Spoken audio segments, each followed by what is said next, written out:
Ada perusahaan yang memberikan jatah biaya makan karyawan dalam bentuk uang. Ada juga perusahaan yang memberikan jatah biaya makan karyawan dalam bentuk makanan.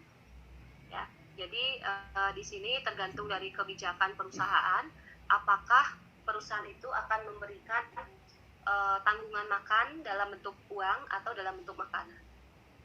Nah, jika seandainya dibuatkan dalam bentuk makanan, jadi karyawan di sini tingkat pimpinan dan wakil pimpinan ini mendapatkan tanggungan makan sekali dalam satu shift.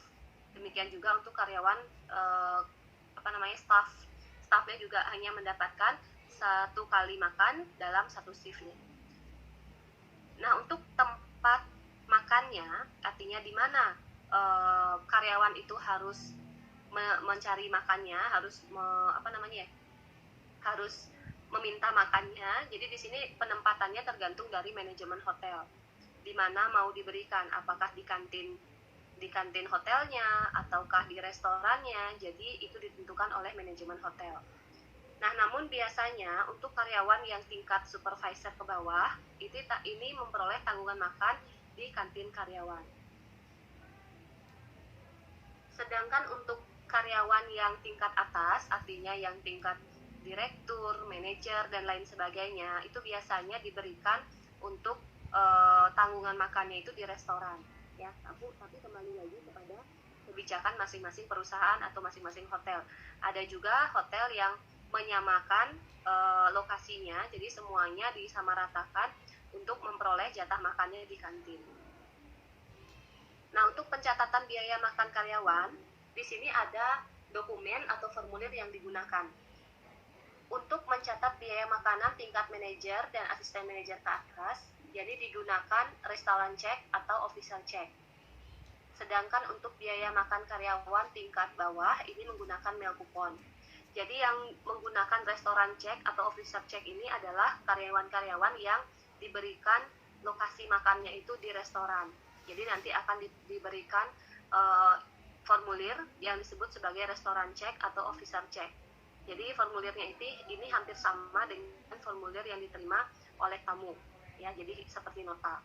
Sedangkan untuk karyawan tingkat bawah ini menggunakan meal coupon. Meal coupon ini isinya adalah tanggal-tanggal, jadi isinya ada angka 1 sampai 31, di mana nanti setiap karyawan itu sudah mengambil jatah makannya, itu akan diberikan tanda di tanggal berapa. Itu kalau manual.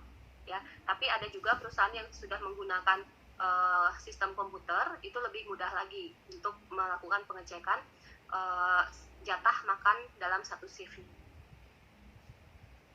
Nah, untuk restoran check ini adalah formulir yang kita gunakan pada saat kita melakukan pemesanan makanan di restoran. Untuk restoran check ini ada dua formulir atau dua nota yang bisa kita klasifikasikan. Ada regular check dan ada official check. Regular check ini digunakan untuk tamu yang datang ke restoran. Jadi ini diberikan kepada tamu yang datang ke restoran. Nota yang diberikan kepada tamu-tamu. Sedangkan untuk official check ini adalah nota-nota yang diberikan untuk karyawan sekelas pimpinan ke atas yang mengambil jatah makannya di restoran sebuah hotel.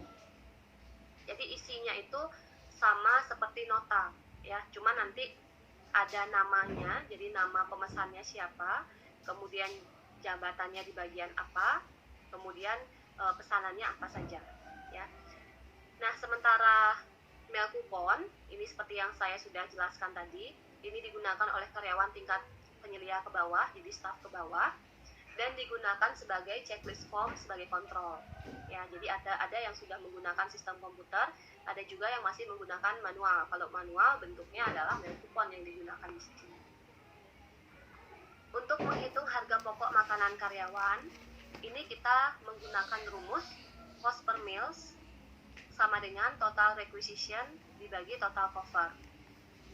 Total requisition itu adalah total pengeluaran yang terjadi.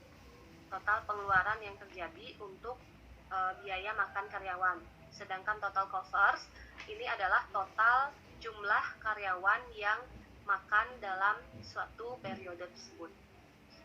Jadi contoh Ini misalnya jika total requisition atau total pengeluaran bahan yang dikeluarkan untuk karyawan dalam satu hari itu adalah 100.000 misalnya, kemudian karyawan yang di cover ada 5, jadi tinggal dibagi 100.000 dibagi 5, sehingga harga pokok makanan karyawan setiap orangnya itu adalah 20.000.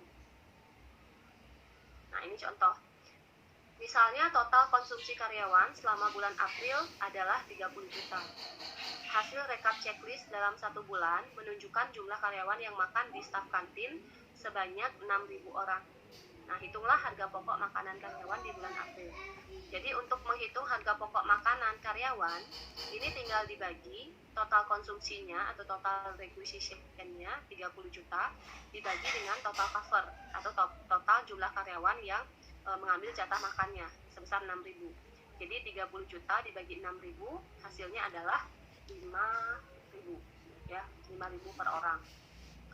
Nah, total covernya ini adalah dihitung dari jumlah karyawan yang mengambil jatah makannya saja. Jadi terkadang ada karyawan yang tidak mengambil jatah makannya, jadi tidak dihitung. Makanya inilah gunanya ada meal coupon.